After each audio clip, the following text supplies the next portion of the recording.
Good day, sports fans, and welcome to another edition of the SPIN Sidelines. My name is Ruben Terada, and once again, thank you for joining us in this another special episode of the SPIN Sidelines. Today, we have a special guest.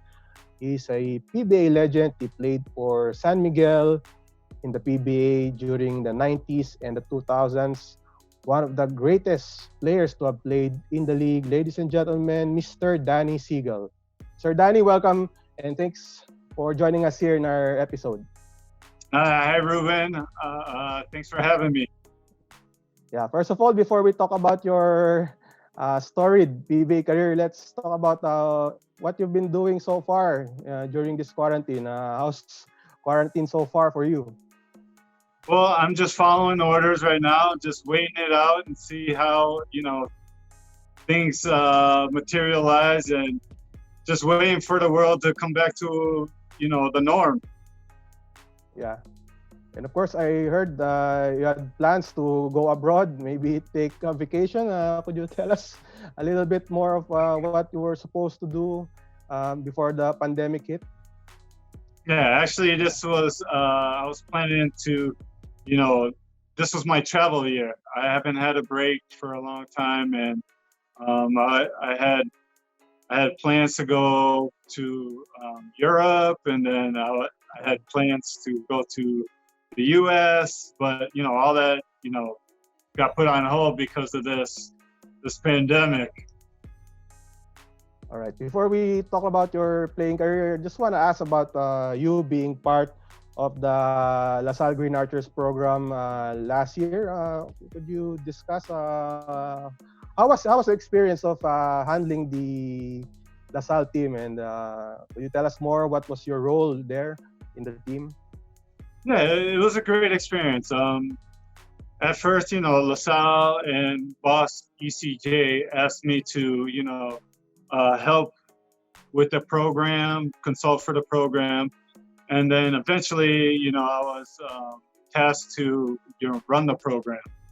So at first I had to, look for a new coach, a new staff, and take care of the recruiting for, this year and for, the future, and then just overlooking the whole basketball operations.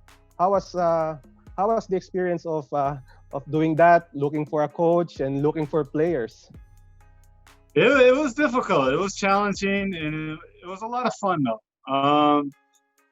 But I do have to say, it was definitely, a bit challenging. LaSalle had such a rich history and championships, winning championships.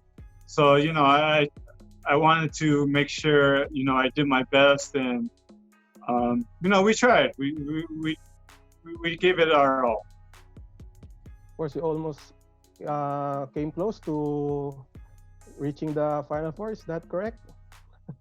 Yeah, I mean, the goal was to reach the Final Four, and we came up short. But it was kind of a crazy year. Yeah. Aside from Ateneo, who pretty much dominated the season, one or two games separated the second to the 8th place team. So we were right there in the running. It was just, one or two games off. We lost a couple of games by, a few points. And, that was heartbreaking, but that's basketball, and we have to move on. Yeah. Of course, one of your recruits that really played very well, really made a big impact is Jamie Malone. So could you talk about him a bit, and what can you see in him moving forward? Yeah, Jamie, I think his performance this year speaks for itself. He was the second player of LaSalle to be part of the Mythical 5 team. Yeah, he's very talented. He has a bright future, and he's a great kid off the court. And he's a willing learner. I think the sky is the limit for this kid. What do you think are the areas where he still needs to improve on? What do you think is some of the things that he needs? What do you think is some of the aspects of his game that he needs to improve on from your standpoint? I think he's still trying to figure out himself as a player. I think growing up, he was used to being a role player. But out here, I really think he could be so much more. So I'm trying to transition his train of thought to be more of a scorer, more of a, because his biggest asset is probably his defense, and he's an open court player, and he could knock down the three. But I really believe that he could do so much more. So I'm just trying to mentor him to, take on a bigger role, take on something that he's not used to. Of course, he also played for Mighty Sports last year. In Dubai. Yes. So how do you think? How big is that? That was huge for him. I mean, that was a great experience. Ronaldo Bachman, one of my imports for ABL. I told him to watch over him. I think he gained a lot from that experience, and we're just trying to build on that. And actually, he's been getting a lot of offers from many places. He's an exciting player. He's very athletic, and he has a lot of upside. And a lot of people see the potential in him, and he's been getting a lot of looks. Yeah. How about your other recruits? What's the latest about them? Yeah. Also, I brought in another Division One. Jamie played Division One. Yes. Keyshawn Meeker. Yeah. He also played Division One, and then I brought in a 6'9" Division Two guy, James Laput, and I also have a few recruits coming in for LaSalle. About 3 or 4 of them. Because of LaSalle and their rich history of championships, you have to bring in high caliber players, and a lot of these guys are Division One guys. Actually, the first guy that committed to me as a player was Roosevelt Adams. Oh, he was okay. supposed to play for LaSalle. Oh, okay, that's interesting. Unfortunately, he was 9 days over the age. Yeah, he just missed it by 9 days. And, I recruited him for about 6 months. I thought at the time he was eligible, but I found out a little later that he wasn't. But, I put him with Charles True, and I put him on Mighty Sports, and, he lost him. He's the #1 draft pick, and I'm really happy for him because, I just told him about the opportunity here in the Philippines, and I would help him come over, and he's really taking advantage of it. But as for Keyshawn Meeker, yeah, he was a legit D1 prospect. He actually averaged 15 points his junior year, and I was expecting big things from him, but unfortunately, he had a pre-existing injury that he aggravated during the season, and we never really got to see his full potential. But the kid could play. Do you think if Roosevelt Adams was part of LaSalle, that would a bit change the fortunes of the team if Adams played for LaSalle? I think so. I mean, having Adams and Jamie at the wings, it would definitely change the dynamic of our play. Yeah, moving forward, of course, James Laput, he's 6'9". He also didn't get to show his full potential. He actually got injured in practice. He took a nasty fall midway through the season in practice. He did a dunk. He kind of swung, and he actually fell right on his head. He went into seizures, and he was. It was a pretty scary moment, but he ended up not playing the rest of the season. But I really believe, with more games, he would have had an impact as well. When you recruit players, Sir Daniel, what do what's the first thing that you look at this player? What's the first thing that you try to assess before you really you really become interested in that player? Yeah, I would have to say character. You know, character plays a huge part. You have to be able to be coachable. Um, you have to be willing to learn and to fit into, you know, the coach's system. You know, recruiting it's a tough process. Mm-hmm. It's a vital component to a program, and you know, you always tailor guys to fit in your program.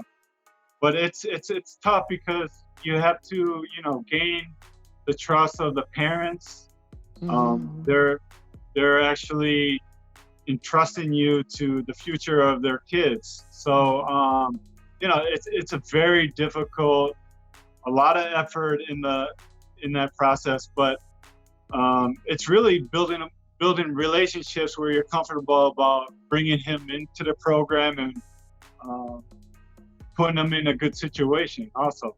Of course, Sir Danny, LaSalle is now have Coach Derek Pumarin as the head coach as well as I believe the program director, if I can say that. So what do you see in LaSalle moving forward with Coach Derek now with the Green Archers? Yeah, I mean, Coach Derek has been around a long time. He brings a ton of experience. I do know he's very particular about discipline. He puts a premium on discipline, and that's really important for, you know, kids these age. And at the end of the day, ultimately, he's a proven winner. He's won for LaSalle in the past. All right. That's Danny Siegel, ladies and gentlemen. Of course, Sir Danny, we're moving forward. We're moving on to another topic. Of course, we want to ask about your PBA days, particularly with San Miguel Beer. So, can I ask how were you recruited by San Miguel? Of course, you were a direct hire in 1999. So, what happened? What's the story behind you being recruited by San Miguel? Okay. Well, yeah, I played very well in college. I was our sixth all-time leading scorer. So I had a lot of offers overseas. But the summer before my senior year, I went to visit my brother Andy, who was already at Mobile. Yeah. So that summer, I went to stay with Andy, and I was around Mobile Line a lot. I went to the games, you know, and I actually fell in love with the Philippines there. You know, I just felt like they had so much passion for the game, and it was just a great atmosphere to play in. And actually, I made up my mind then, before my senior year. Usually you take 5 years to finish school. I actually loaded up my senior year so I could finish early to get there. So that's kind of interesting because actually at Mobile, I was actually supposed to play alongside my brother at Mobile. We kind of had it all scheduled. I was kind of staying in the background. But, you know, that year, 1999, they had a direct hire, and they were choosing Asi. I found out they wanted Asi Talalava. So they basically told me, because Tommy Manotok was handling the team and handling Andy, and I was in contact with him. He just said, well, go play overseas for a year, and then we'll get you the next year. But, you know, like I said, I fell in love with the Philippines at that time, and I wanted to go there straight away. So, you know, Bobby Rios, my agent at the time, helped me. He talked to San Miguel, Ron Jacobs. And then Coach Ron got in contact with another agent, Coach Fall, who went to my place, worked me out. And Coach Fall told me, he said, I want you to listen to what I tell Coach Ron. I was like, okay. And when he spoke to Coach Ron Jacobs, he said, Ron, give him whatever he wants. So the rest is history there. Yeah, the rest is history, as they say. It's quite interesting that you almost played for Mobiline. Yeah, A lot of I people almost don't played know for that. Mobile Line. I almost played alongside my brother. I mean, Yeah. yeah. How's your brother, by the way? Where is he now? Oh, he's doing really well. He's in Hawaii. He's been there for the past 5 years. He's part owner of a trucking company, and he kind of runs it. So he's been established there for the past 5 years, and I got there once or twice, but we're very close. We still keep in Yeah. touch. Do we visit sometimes here in Manila? When was the last time he was here? He was actually here. Oh, I want to say 2014, I think. Okay, all right. Yeah. He hasn't been back for a while. Mm-hmm. Yeah, it's tough for him to get back. Yeah. But how's life after basketball for him? Is he still He's playing or enjoying it. coaching? Actually, he pretty much works from home. All right. He's always sending me messages. He's like, I'm working, but the background is like the beach in Hawaii. He pretty much works on his computer and kind of just runs things through home. So he's really enjoying himself. He's doing well for himself. I remember when he was here. I think he had a jeepney during his playing days. Could you confirm it? Is it true? Yes, Yeah. That's a famous jeepney. Yeah. That thing had air conditioning, Wow. lights. We used to take it out of town. It was a lot of fun. I mean, he's always been into trucks. That's one of his things. Okay. Yeah, so that's where his profession took him after his playing days. But yeah, he had a great jeepney. He had it all custom, and I remember I'd be driving with him, and he would just pick up random guys off the street and just be like, "Hey, you need a ride?" Why do you think he fell in love with the jeepney? What's the story behind it? Why did he basically had two things he loved in life: trucks and basketball. That was it. Growing up, he always had trucks, and he was always playing basketball. Wow, that's an interesting. He's still doing something he really loves. Yeah, great story. Anyway, going back to your playing career with San Miguel, of course, you were quite successful. You were very successful during your early years with San Miguel. I think you won a lot of championships, of course, 4 finals MVPs. How was that early years with San Miguel like, playing with Daniel Ildefonso, Austin Rosella, of course, being coached by Coach Jong Yuchiko, and of course, Coach Ron had a very big impact in you being with the Beermen. So how was it playing for the Beermen during that era? I mean, it was great. Right from the beginning, it just seemed like we all clicked, especially Danny Ildefonso and Olsen, myself. Everyone, and the rest of the team, but everyone had a common goal, and it was all about, individual sacrifice and what it takes to win a championship. And, sometimes chemistry for teams, it's built over years, but for some reason, right from the start, it was immediate for us. Yes. Winning the Rookie of the Year in '99, of course, winning 2 championships also during that year. How was the feeling like getting that success immediately in your PBA career?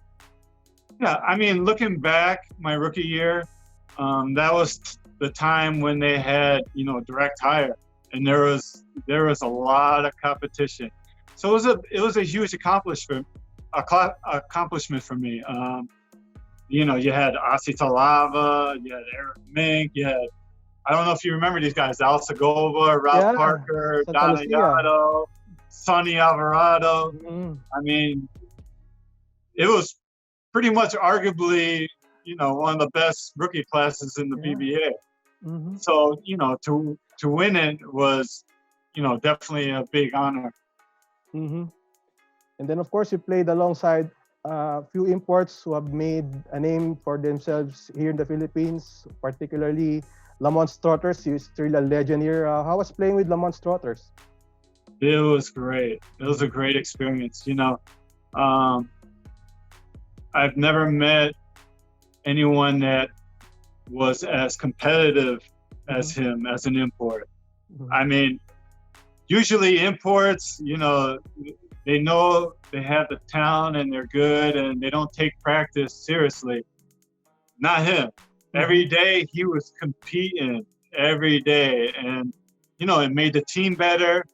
It made myself better, and the results speak for itself. He's definitely one of the best imports I've ever played with. His attitude was it was great, and he was just a super competitor. Same thing with Turkin Mott. Yeah, Every day Turkin in Mott. practice, My he was the same question. way. He brought a lot of energy. He would actually get mad at me if I didn't shoot the ball. So I love Turkin Mott. He's like, you just shoot it, I'll rebound. Okay. But he was again a fierce competitor, and that's why those guys were successful. First, you won 4 finals MVPs during your career, and that's a PBA record. I'm not sure if you're aware of it. So, how is it? Why is there? Why? What's your feeling about it? Winning the finals MVPs, because I'm sure that's a testament to how you really perform and step up during the right moment. Exactly. I mean, that's probably one of the proudest moments, or proudest accomplishments I have is winning those, finals MVPs, because, as a player, you have to play for something other than yourself. And that just showed that, to my boss, to our team, to my coaches, to the fans, that, I stepped up when it mattered most. And, that's important to me. I don't really want to put you on the spot, but of course, San Miguel is also one of the dominant teams, most of the dominant team currently in the PBA. How would you compare those San Miguel days with San Miguel of today? Yeah, I mean, it's tough when you're thinking about different generations. Yeah. I have all the respect for the team now. They're proven winners, just like us. But when it comes down to it, I'd have to go with us, because we're that competitive, and it would be a great series. I'm sure it'd be tough to beat them. I mean, they have the best player that ever played in the PBA, I think, in Jumar Fajardo. Yeah. And they have, just a talented, stacked team. Like, you have Alex Cavagna, you have Chris Ross, you have Marshall Lassiter, Arwin Santos. I mean, those guys are legitimate players. But of course, you have to go with your team. Of course. Not to say that, I don't know, it's tough to compare, but with us, we just had so much pride, and we had so much competitive in us that I think, at that time we could have beat anyone. Yeah. We are with Danny Siegel, our guest for the Spin Sideline episode. And of course, your career there were also obstacles along the way with your basketball career. And one of those obstacles was when you were injured in 2002, when you were about to play for the national team in the Asian Games. How tough was that, getting injured, I think months before the Asian Games in Busan? How tough was it? Actually, it was 2 days before we were leaving for the national team. Right. You're right. 2 days. I went a whole year. It was devastating. It was by far the biggest hurdle in my career. We worked so hard that year to prepare, and the last tune-up game, against Qatar. the last tune-up game against Qatar, 2 days before we were going to leave, I ruptured my Achilles. And, you know, for me, it was, you know, the toughest thing I had to go through physically, but more mentally, because at the time, you know, a ruptured Achilles back in 1999, that Mm-hmm.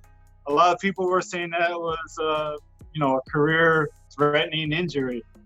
So, you know, I was only 26 years old.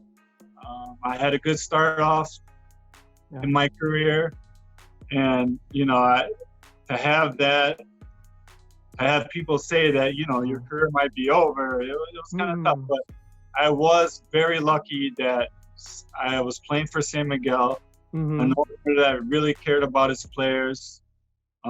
He actually, after Dr. Conlas gave me immediate surgery here. They sent me to the States to do therapy for a Okay. year and a half. And I did it with the best. You know, I did it with Kobe Bryant's personal physical therapist, Judy Citos, Oh, who okay. now is like the Lakers head therapist. So they really took care of me, and I got the proper treatment, and um, I really focused on getting back. And afterwards, you know, I think I came back a little bit stronger, a Yeah. lot stronger. Mm-hmm. During the Asian Games, were you able to watch the games back home, or was it tough for you to watch the games, especially when the team lost to Korea in the semifinals? Were you able It to watch the was, games? it was, of course. Mm. Actually, I had surgery that night, and then we were Mm. leaving 2 days later. So I did follow Mm-hmm. to Korea. So I was there in Mm-hmm. practice, watching that game. It Mm-hmm. was heartbreaking. You know, we played well, and it really came down to the breaks of the game. I mean, Yeah. Korea came down and hit a three off you know, a bobbled loose ball, just picked it up and hit a Yeah. three. It was almost like they were destined to uh, win that game, Mm-hmm. and it was heartbreaking. But yeah, for sure, for me personally, not being able to be out there, I think I was, you know, pretty much at the top of my game back then, and I, you know, I definitely thought I could have, you know, helped them. Mm-hmm. Of course, you came back from that injury, and like you mentioned, you thought that you're even better than during those early years of your career. So, how were you able to become mentally strong and mentally focused after that injury? How did you do it? Yeah, I mean, it was perseverance. I actually became like a student of the game. Okay. I started doing a lot of research on sports psychology because I didn't Mm, think I was going to be as athletic. So I wanted to make sure I had some kind of edge, maybe a mental edge. mhm, So I started studying about, you know, sports psychology and training your brain, training your mind that, you know, your body follows your mind. So I just kept a positive attitude. And, you know, a year and a half later, I had probably one of the best years of my career. That's the year I scored 20 plus points 19 straight times. yeah. And again, we won another championship and comeback player of the year. So, you Hmm. know, after that injury, it probably, you know, made me a lot tougher. How was the feeling like winning that best player of the conference award, winning the championship, comeback player of the year after the injury? Was it a bit more special perhaps than your early accomplishments? Yeah, it was a great feeling because, you know, I put in the work to get better. I mean, it was a difficult, it was an uphill battle for a year and a half. Actually, it wasn't just that Hmm. for one surgery. I ended up having two more Okay. during that therapy session. So I was out for almost 2 years. Hmm. So, you know, I kept having setbacks, but I always kept a positive mind. And I just pushed through it all, and got to where I was, and I was happy that all that hard work I put in really paid off. Of course, some people also say that you're maybe one of the greatest PBA players of all time, if not for the injury. What's your take on that? Because a lot of people have comments like that you could have become one of the, at least in the conversation, the greatest player in PBA history. I mean, that's obviously a huge compliment. I don't necessarily think the injuries kept me back so much. For me, it was all about winning and winning championships. And sometimes there's always going to be, someone's going to have some kind of,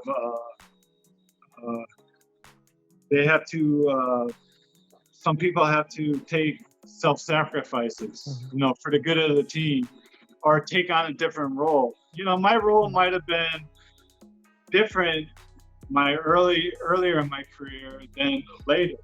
But I still think, as long as you make an impact on the team, that's all that matters. Like winning my last championship, which I had a small role on the court, was just as satisfying, because I kind of tried to mentor the young guys. I was kind of like the glue guy in the bridge between, the players and the coaches. And I was just as satisfied with that role, winning a championship, than I was, being the main guy.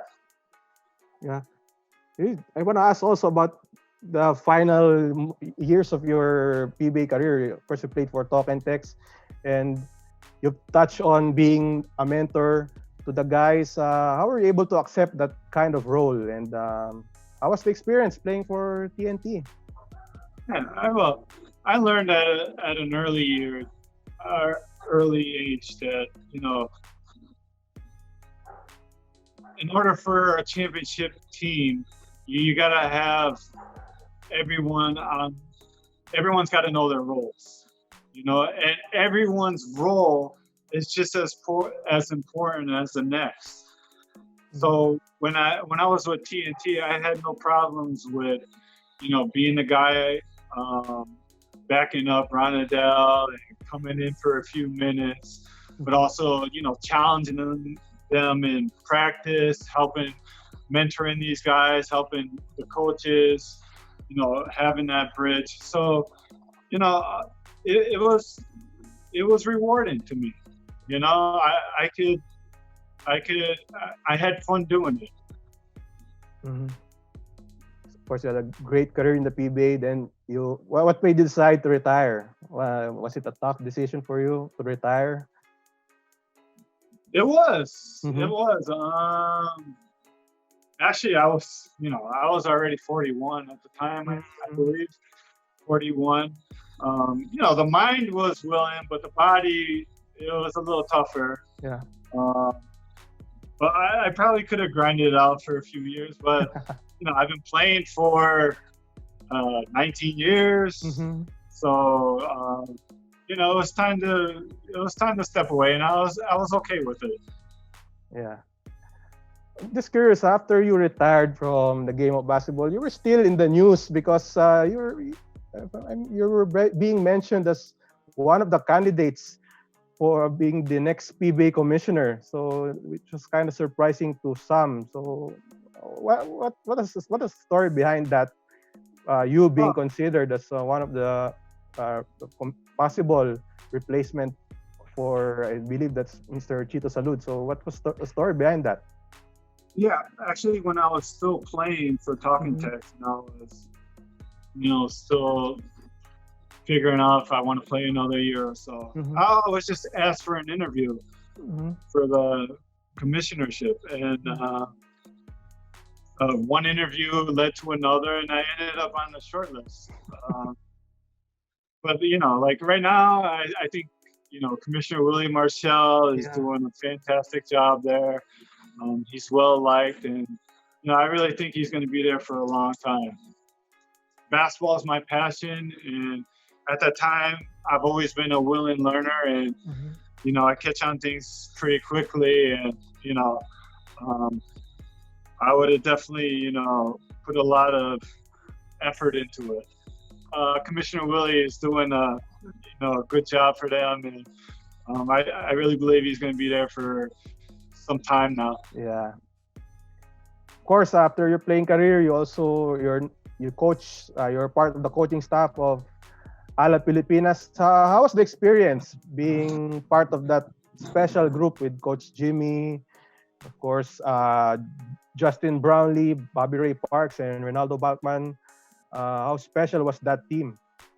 That was a great experience. That was my first, job as a consultant for Ala Filipinas. My first job after I retired from basketball, and being on the other side,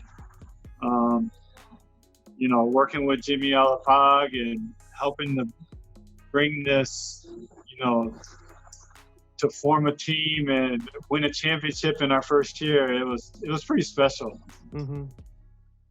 What can you say about the partnership of Justin Brownlee and Ronaldo Bachman at that time? How were they as players and as persons during that period? Some of the best imports I know. I mean, in all aspects, on and off the court, we just had a great relationship with them. Justin Brownlee is probably one of the nice. If you don't, I'm sure you already know. He's probably the nicest guy you ever met, and to be as talented as he is, and to handle himself the way he does, he's such a pleasure to have as a player. And Ronaldo Bachman, his experience, his input, his influence that he had on his teammates was immeasurable also. I mean, those two were, the epitome of great imports. And how about the locals? Of course, Bobby Ray Parks was a big part of that championship, winning the MVP. How was that time? He was a huge part. Ray was,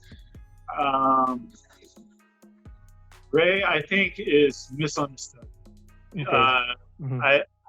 Before I met him, I heard some things about, how he was at NU, or he wasn't winning, or he's got kind of an attitude. I never had that. I never experienced that with Ray. I think he's one of the, he's one of the best players I've come across in a while, and he's going to show it soon. He's at that time he won a MVP the year before, but he didn't win a championship. And the question was, could he bring the team to the championship? And we challenged him all the time. And as we were definitely hard on him, but he was all for it. I mean, he was, like I said, he was a willing learner, and he was getting better and better as the year went on. And he proved that he won a championship. He was the MVP. Yeah. And now he's strutting his stuff in the PBA. He's gonna go down as one of the best players to ever play this game in the Philippines. Wow. Okay. Yeah. Great attitude. Great kid. And of course, with Alab, you had Coach Jimmy and Eric, Coach Mac. Of course, you were kind of new in that scenario of coaching. So how were you guys able to learn from amongst yourselves in the coaching ranks? Of course, Coach Jimmy was just starting out as a coach. So how was the experience of learning with each other in this new field for you guys? Yeah, I mean, honestly, it was a great experience. We all respected each other, and I think that was a major factor. Coach Mac Kuan, he was the coach of Ala the year before. Eric, and of course Coach Jimmy Alapag. Those guys were proven winners as players, and but we all kind of came together and respected each other's opinion. It was like an open floor. Like we would sit down, have a game plan, and we all didn't agree, but we weren't afraid to express what we were saying. And that's what I respect most about them. And we got things done. And Jimmy, you know, give him a lot of credit for, you know, being the head coach and having the final decision. Yeah. He would sit there and listen and debate, and it was a big discussion, and it was a healthy discussion. And guys, you know, weren't afraid to express their opinion. All right, and it Danny, worked out for us. All right, Danny, final few questions for you. And first, one question for you. What's your future plans in basketball, in particular? Do you plan to be a head coach someday? What's your goals moving forward? Well, I mean, since the sports world right now is at a pause, you know, I still have a lot to consider. I do love basketball. It's always been a passion of mine. And I do want to follow and stay with what I love doing. But at what capacity still remains. I still need some time to, I haven't spent time with my family, get home. I haven't had a break yet from basketball, but I have some matters that I have to take care of abroad. But, you know, after all this pandemic, and when, you know, the sports world gets to a norm, you know, I'll really consider it and evaluate it. Do we see you as a head coach someday? Do you see yourself being a coach, a head coach? A head coach? Possibly. You know, Right. Honestly, when it comes to basketball, I love all aspects of it. You know, I love being in the front office. I love running the team. I love the coaching part. I love being part of the players, the development of the players, you know, and also the recruitment. You know, I love everything about it, and I'm just trying to find out which way I want to go. But I have time to explore and figure it out. Ladies and gentlemen, Mr. Danny Siegel, thank you for joining us in our SPIN Sidelines episode. I'll give you an opportunity to say a few words to all your fans, particularly with San Miguel, who still recall your game. They still idolize you to this day. So the floor is yours. I mean, to all my fans, I really appreciate the love and support you give me over the years. I can't begin to tell you how much I appreciate that, and you know, it means a great deal to me. So thank you, stay safe, and take care. Sir, it's been a pleasure to interview you. Thank you for accepting once again our invite, and we hope to see you very soon. I appreciate it. Thank you. Ladies and gentlemen, Mr. Danny Siegel, and that concludes another episode of the SPIN Sidelines. Thank you again for watching us. Of course, for more sports news, please visit us at SPIN.PH, and of course, follow us on our social media accounts for more updates in the world of sports. My name is Ruben Terrado, and this is the SPIN Sidelines.